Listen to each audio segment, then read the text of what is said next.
En aquest vídeo us explicaré com es ballen els passos llargs. Els passos llargs serveixen per ballar la melodia llarga, que es diu tirada de llargs.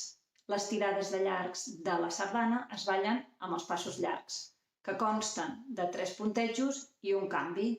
Recordeu que els passos curts eren un punteig i un canvi.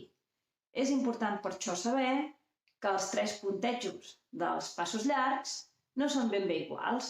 El primer i el tercer són iguals i el segon es fa servir per creuar. Quina implicació té això?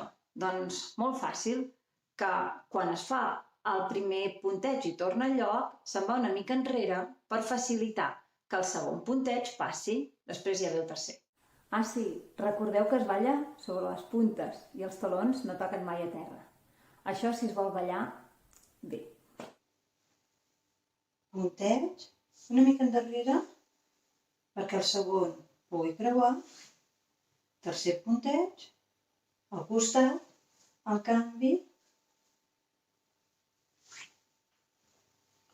Punteig, una mica endarrere.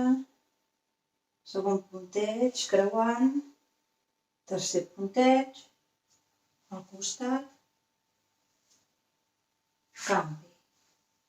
1, 2, 3, canvi.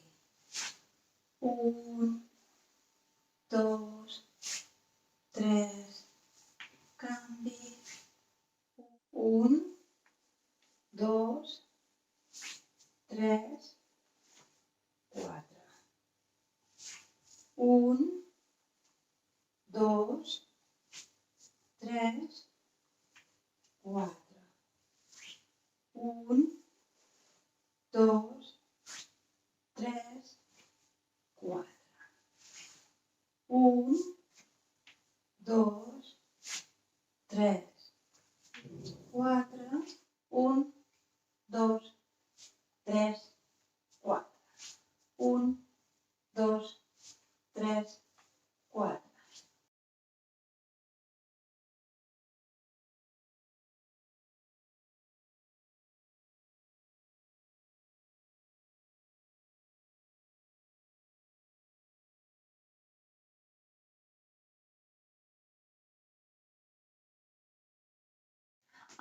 I recordeu que els passos llargs es ballen amb els braços en l'aire.